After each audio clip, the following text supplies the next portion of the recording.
You know, there's that moment when everything clicks.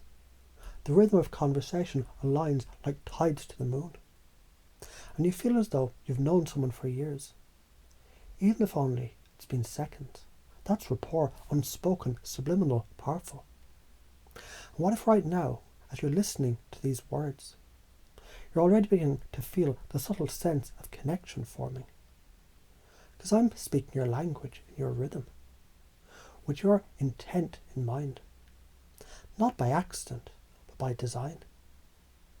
You match me because it feels natural. And the more you listen, the more you notice. You match me.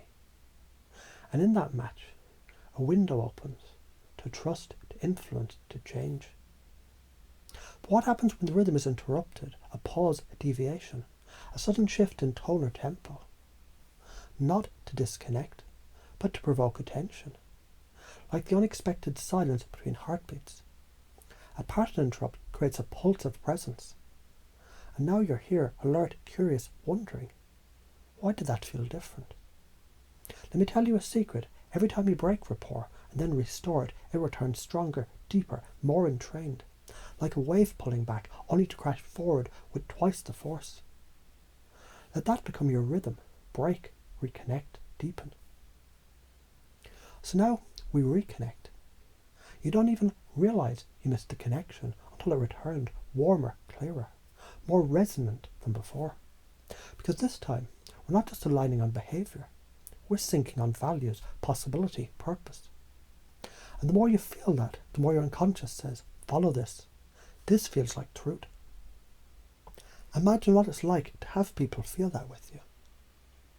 When people feel the same sense of resonance, when they match your pace, mirror your tone, adopt your beliefs, because you've shown them a rhythm worth following. But let's shake it up. Let's challenge you, because growth doesn't happen in comfort. So here's a riddle. What if rapport is strongest, not when it's stable, when it's been shattered and rebuilt, like tempered steel, like muscles torn and healed stronger? Connection deepens through dynamic disruption.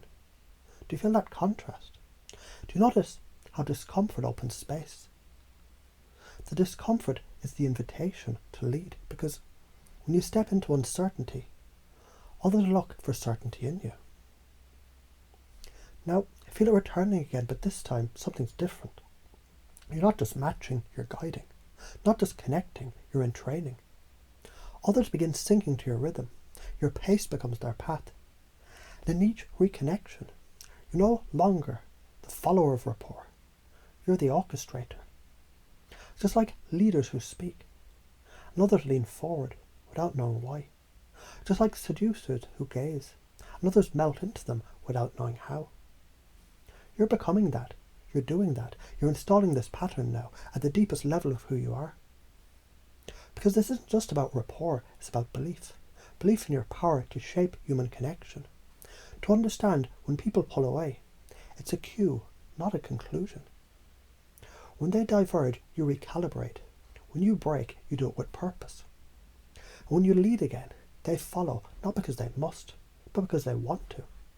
Because your presence says, I understand you. Your energy says, you're safe with me. Your silence says, watch closely. I'm teaching without words. And now as your unconscious installs this deeply, automatically, you're already beginning to notice that in every conversation, you're tuning the rhythm, fractionating the flow, leading the dance with precision, with charisma, with unconscious mastery. Remember this. Forget you remembered it. Act on it. Now take this awareness and forget it. Let it slip beyond words, beyond memory, because mastery doesn't need conscious control. It just needs pattern. You have that now.